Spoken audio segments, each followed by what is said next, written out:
আসসালামু আলাইকুম। আশা করি সবাই ভালো আছো। তো আজকে আমরা সলভ করব রাইট ফর্ম অফ ভার্ব ২০২৪ এর কুমিল্লা বোর্ড। এটা কুমিল্লা বোর্ড। আহ ট্রাই করতেছি একটু ডিফারেন্ট ভাবে right form of verb solve করার। ধরো মেক্সিমাম ক্ষেত্রে অনেকে এই যে ওয়ার্ড মিনিং গুলো অনেক কিছুর ওয়ার্ড মিনিং জানে না, তাই তাদের জন্য এই রাইট ফর্ম অফ ভার্ব ধরাটা কঠিন হয়ে যায়। তো আমরা ফাংশনালি এটা এগোনোর চেষ্টা করছি যাতে সহজে সলভ করা যায়। তাহলে চলো শুরু করা যাক। Students get themselves dash admit into universities for higher education. দেখো এখানে এই যে আমাদের অ্যাডমিট ভার্বটা দেয়া আছে চেঞ্জ করার জন্য। এখানে আমরা অ্যাডমিটের কোন ফর্মটা ব্যবহার করব? তার আগে আমরা শব্দের আগে দেখি যে এখানে একটা ওয়ার্ড আছে। দেখো গেট। এটাকে বলা হয় কজেটিভ ভার্ব। এখন কজেটিভ ভার্ব কি? যে ভার্বগুলো অন্যের দ্বারা কাজ করায়। যেমন যদি একটু সাধারণ ধারণা দেওয়া যায় তাহলে দেখো, যেমন আমি যে কাজ করি এটা বলতে পারি সি, এবং আমি অন্যকে দেখাচ্ছি শো। এই যে এটা একটা পজিটিভ ভার্ব। আর এটা হচ্ছে ডিরেক্ট, মানে আমি দেখতেছি আর কি। আর কিছু কিছু ভার্বের পজিটিভ ফর্ম নাই, যে জন্য যেগুলোর পজিটিভ করা লাগে তার জন্য কিছু কিছু শব্দ ইউজ করা হয়। যেমন গেট, হেল্প, মেক, লেট, আর কিছু আছে, ও হ্যাভ ছিল। জি। তাহলে এই যে আমরা যেগুলো দেখতেছি আরো কিছু আছে, অ্যালাউ। সো এগুলো হচ্ছে আমাদের পজিটিভ ভার্ব হিসেবে কাজ করে। এদের ক্ষেত্রে কিছু কিছু রুলস আছে। খুবই ইজি কিছু কিছু টেকনিক যা তোমরা তোমাদের বোঝাই দিলে তোমরা ইজিলি বুঝতে পারবা। বেশি কঠিন কিছু না। যেমন এখানে যেহেতু প্রশ্নে গেট আছে, আমরা গেটেরটা দিয়ে শুরু করি। ডিটেলসে যাব না, কারণ একটা বোর্ড সলভ করতে চাইলে অনেক সময় লেগে যাবে। যেমন ধরো, যদি আমি বলি গেট, গেট পজিটিভ ভার্ব হিসেবে দুই দুই টাইপের ভার্ব নেবে। একটা নেবে ইনফিনিটিভ,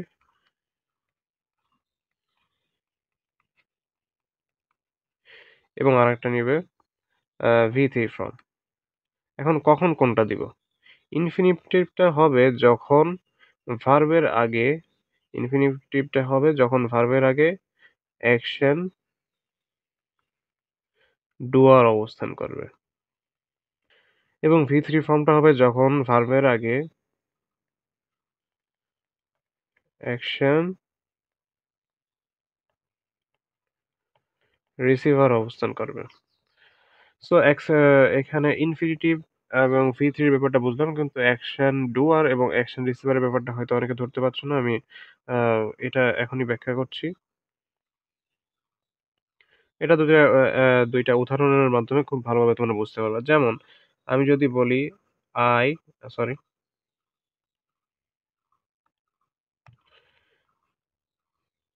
আই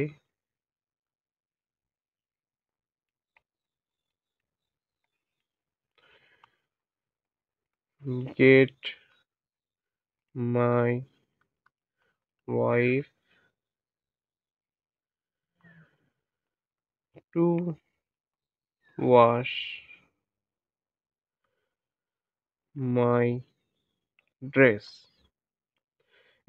এটা একটা উদাহরণ গেল, এবং আরেকটা যদি দেখি সেটা হচ্ছে আই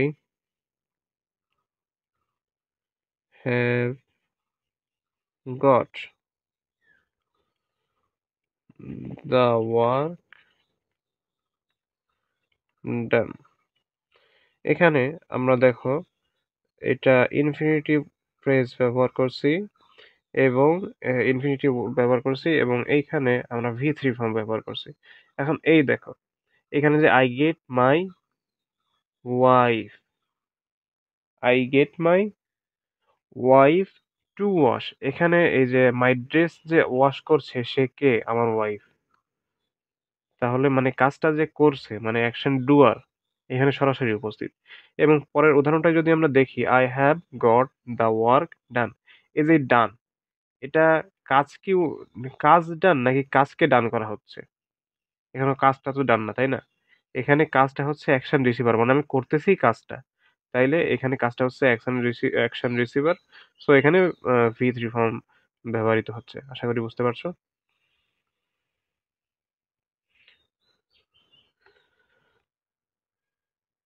সো তাহলে এখানে কি আছে? Student get themselves admit into universities for higher education. এইখানে এই যে দেমসেলফটা আছে, এটি নিজে কাজ করছে নাকি দেমসেলফের উপর কাজ করা হচ্ছে? মানে বাংলা অর্থ দেখতে গেলে তুমি এটাই পাবো যে নিজে, একই অর্থ আসে যে ছাত্ররা নিজেদেরকে ভর্তি করায়। মানে অর্থটা একই আসে, একজন ডুয়ার এবং রিসিভার একই, কিন্তু এখানে সেন্টেন্স আকারে দেখো তুমি, এখানে স্টুডেন্টসরা দেমসেলফের উপর কাজ করতেছে, অর্থাৎ ছাত্ররা নিজেদেরকে ভর্তি করায়। তাহলে দেমসেলফ কিন্তু ভর্তি হচ্ছে না, দেমসেলফের উপর কাজ করা হচ্ছে। তাহলে এখানে আমরা কোন ফর্মটা ব্যবহার করব? এখানে আমরা তাহলে ভি থ্রি ফর্মটা ব্যবহার করব। তাহলে এটা কি হবে? Admitted. Okay, going next. The acquire higher education, দে, সম্ভবত দে হবে এখানে। They acquire higher education from two streams. One is public and the other is private. The private universities dash open to all, but one has to dash tough competition for dash a seat. এক লাইনে অনেকগুলো verb আছে, আমরা একে একে যাই। The private universities, B, এখানে be verb হবে। এটা বেশি ব্যাখ্যা করার প্রয়োজন আমি মনে করতেছি না, কারণ এটা ছোটবেলা থেকে করে আসতেছে যে ইএস আছে মানে অনেকগুলা, একটা না। তাহলে এখানে আমাদের আর হবে। আর open to all but one has to, এই যে হ্যাজ টু, দেখো তোমরা, আমরা কিন্তু সব ওয়ার্ড আমাদের জানা লাগবে না, আমরা শুধু দেখতেছি যে কোনটা আছে, কোনো ওয়ার্ড আছে নাকি, নাকি কোনো ফ্রেজ আছে নাকি কোনো বিশেষ শব্দ আছে, আমরা ওইটা দেখলেই পারতেছি। আমাদের কিন্তু সবগুলোর ইংরেজির বাংলা অর্থ জানা লাগবে না। আমি কিন্তু এখনো কোনো ওটার বাংলা অর্থ করছি বলে আমার মনে হয় না। সো এখানে যে হ্যাজ টু দেখতেছি আমরা, হ্যাজ টু কিন্তু একটা মডেল। অনেকেই জানো হয়তো বা অনেকেই জানো না, যদি না জানো আমি কমেন্ট টেক্সটে জানিয়ে দিব, কারণ মডাল অনেক পুরনো একটা টপিক, হয়তো অনেকেই জানো, এই জন্য আমি এটা ব্যাখ্যা করার পেছনে সময় নষ্ট করতেছি না। তবু মুখ দিয়ে বলে রাখি যে মডাল হচ্ছে তোমার can, could, shall, should, may, might, ought to, has to, এইগুলা তোমার মডাল হিসেবে কাজ করে। এবং মডালের পরে ভার্বের যেই ফর্মটা হয় সেটা হচ্ছে বেস ফর্ম। তাহলে এখানে কি হবে? Face. Okay, face tap competition for, এই যে গত ক্লাসে ব্যাখ্যা করছিলাম যে ফর প্রিপোজিশন, প্রিপোজিশন সবসময় নাউনের আগে অবস্থান করে। তাহলে তোমার এই ফাঁকা স্থানে যে ওয়ার্ডটা বসবে সেটি নাউন, এবং ভার্বের যে ফর্মটা নাউন হিসেবে কাজ করে সেটা জিরান্ড। জিরান্ড অর্থ কি? V one plus ING. Okay, a seat there. The public universities are cheaper in terms of tuition fees. They dash, they আছে, দেখো দে মানে কিন্তু প্লুরাল। প্লুরাল হলে ভার্বের পরে এস বা ইএস যুক্ত হবে না। এবং যেহেতু আমাদের এই কনটেক্সটটা প্রেজেন্ট টেন্সে চলছে, তাহলে এটা হবে offer. Residential and boarding facilities at subsidized rates, but public universities often is often, sorry, এই যে ইএস আছে অর্থাৎ প্লুরাল ফেস। কুমিল্লা বোর্ডের প্রশ্ন এত সহজ কবে থেকে হওয়া শুরু করলো? A number of problems, student politics. এই যে এখানে আমরা কি দেব, এটা একটু অনেকের কনফিউশন লাগতে পারে, সেটা হচ্ছে অনেকে কনফিউজড হয়ে যাইতে পারে। এখানে স্টুডেন্ট পলিটিক্স প্লে দিব নাকি প্লেস দিব? দেখো কিছু কিছু ওয়ার্ড আছে যার শেষে এস বা ইএস থাকলেও সেটা কিন্তু প্লুরাল না। যেমন এই যে পলিটিক্স একটা, আরো উদাহরণ দিতে পারি ফিজিক্স, ম্যাথমেটিক্স। এই যে তোমাদের যে ওয়ার্ড গুলো আছে এর লাস্টে এস থাকলেও এগুলো কিন্তু প্লুরাল না, এগুলো সিঙ্গুলার। তাহলে এটা কি হবে? প্লেস। কারণ থার্ড পারসন সিঙ্গুলার নাম্বার হলে সেটা হবে কি? ভার্বের সাথে এস বা ইএস যুক্ত হবে। Place a vital role in, এই যে প্রিপোজিশন অ্যাজ জিরান্ট। সো এটা কি হবে? ডিটেরিওরেটিং।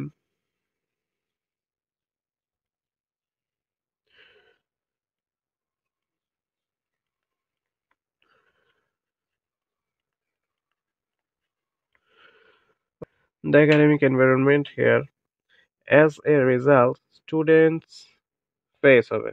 তুমি বুঝতেই পারছো, অ্যাজ এ রেজাল্ট স্টুডেন্টস আছে, so face. student face. Okay, তাহলে এবার next. So the conscious and moneyed persons impress, এ দেখো এখানে কি আছে, so the conscious and moneyed person impress। এখন একটা জিনিস তোমাদের বোঝায় রাখি, সেটা হচ্ছে এই যে ইমপ্রেসটা, ইমপ্রেস কি মানুষ মানে নিজে নিজে ইমপ্রেস হয় নাকি কোনো কিছুর দ্বারা হয়? দেখো, ভালো করে বোঝো কথাটা। মানুষ কিন্তু নিজে নিজে ইমপ্রেস হয় না যে আমি একা একা ইমপ্রেস হয়ে যাচ্ছি। মানুষ কিন্তু কিছুর দ্বারা ইমপ্রেস হয়, কিছু দেখে অথবা কিছু শুনে অথবা কোনো কিছু মানে ইনডিরেক্টলি আর কি। এটা কিন্তু তাহলে প্যাসিভ। মানুষ ইমপ্রেস যে শব্দটা আমি ব্যবহার করবো, মানুষ নিজে নিজে ইমপ্রেস হতে পারে না, কোনো কিছু তাকে ইমপ্রেস করে, অর্থাৎ সেন্টেন্সটা কিন্তু প্যাসিভ। তাহলে এখানে আমার প্যাসিভ হবে, প্যাসিভের স্ট্রাকচারটা কি ছিল, বি ভার্ব থাকবে এবং তোমার ভার্বের পাস্ট পার্টিসিপল থাকবে। তাহলে এখানে কি হবে, conscious and moneyed person, persons আছে যেহেতু প্লুরাল তাহলে হবে আর impressed,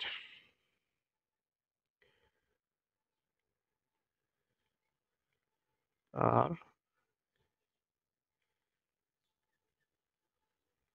impressed, are impressed, okay, by the private universities.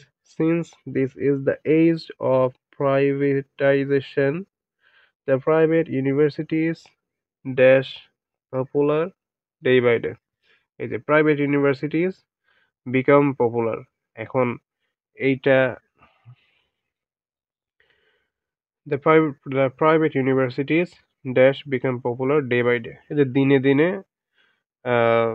Popular হচ্ছে, তাহলে এটা একটা প্রেজেন্ট কন্টিনিউয়াস টেন্সে আছে, এটা দেখলে বোঝা যাচ্ছে, এটা আর ব্যাখ্যা করতেছি না।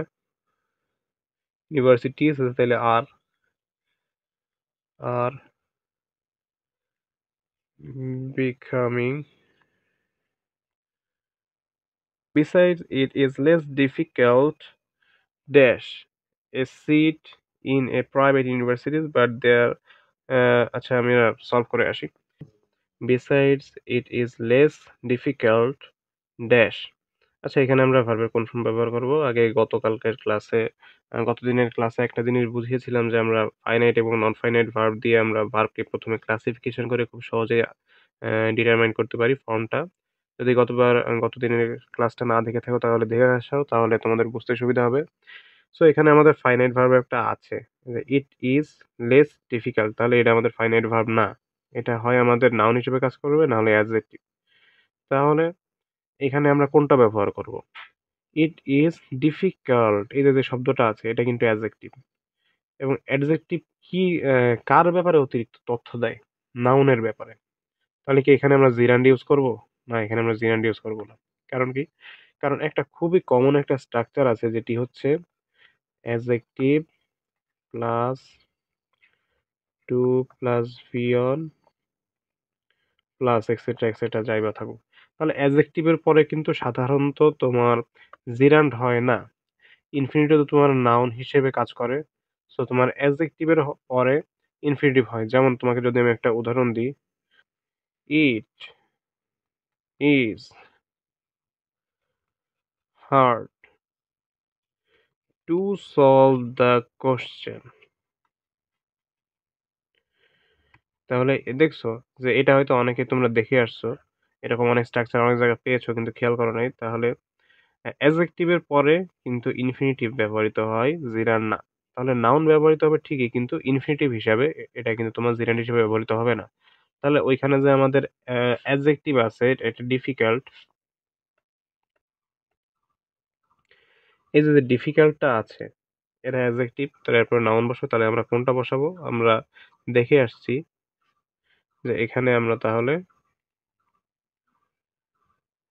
এখানে আমরা বসাবো টু গেট। কারণ কি, কারণ হচ্ছে আমরা এখানে ইনফিনিটিভ ব্যবহার করব,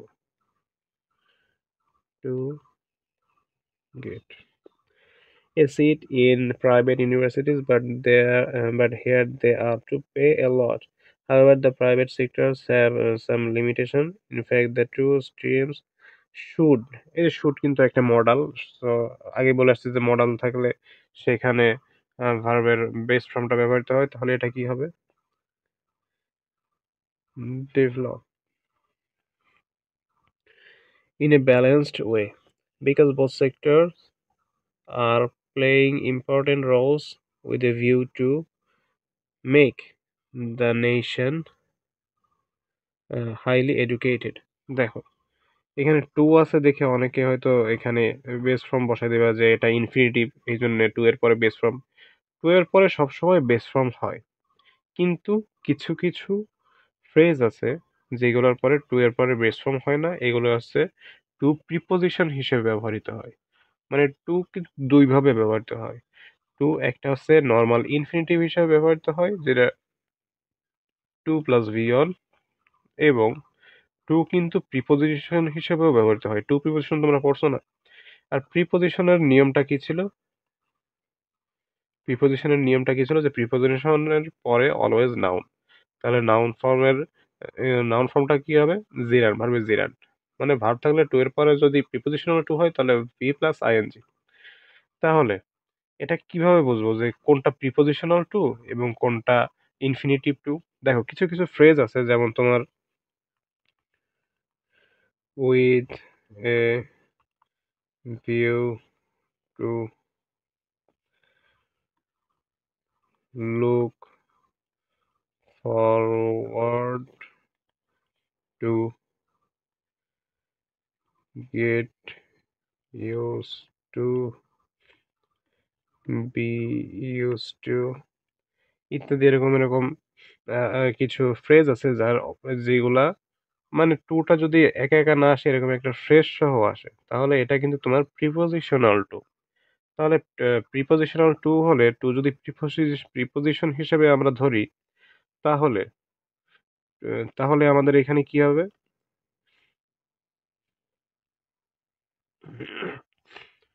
তাহলে এখানে আমাদের কি হবে দেখো এটা যদি প্রিপোজিশন হয় তাহলে অবশ্যই এটা নাউন হবে তো এটা নাউন করতে গেলে কি করতে হবে ভার্বের জিরার ফর্ম অর্থাৎ ভি অন প্লাস আইএনজি তাহলে এখানে হবে making the nation highly educated so আজকেও আমরা খুবই easily right form of verb solve করে ফেললাম কুমিল্লা বোর্ড আজকে কুমিল্লা বোর্ড ছিল সুপরে লেখার জায়গা পাই না এই জন্য এটা আমি সরি যে মেনশন করতে পারি নাই তো আজকের ক্লাসটা যদি ভালো লাগে তাহলে জানাইও এবং যদি কোনো কিছু আপগ্রেড করা লাগে যেহেতু আমি নতুন নতুন ক্লাস নিচ্ছি আমার শেখানোর পদ্ধতিতে যদি আপগ্রেড করা লাগে আমার অন্য কোনো কিছুর ব্যবস্থা করা লাগে তোমাদের জন্য যেটা তোমাদের জন্য সুবিধা হয় আমাকে কমেন্টে জানিও আমি কিভাবে আরো আপগ্রেড হইতে পারি কিভাবে আরো তোমাদের জন্য বোধগম্য কন্টেন্ট নিয়ে আসতে পারি এবং এরকমই যদি আরো কিছু ভিডিও চাও আমাকে বলবা কমেন্টে বলবা আমি আরো কিছু এমন ভিডিও দিব এবং তোমরা যদি right form of verb only right form of ভার্বের কোর্স করতে চাও তাহলে আমাকে কমেন্ট করো তোমাদের জন্য একটা কোর্স লঞ্চ করব যে কিভাবে তোমরা কোনো ওয়ার্ড মিনিং যে তোমাদের যদি ওয়ার্ড মিনিং জানা নাও থাকে তাও তোমরা কিভাবে right form of verb solve করতে পারবে সো আজকের জন্য এইটুকুই আসসালামু আলাইকুম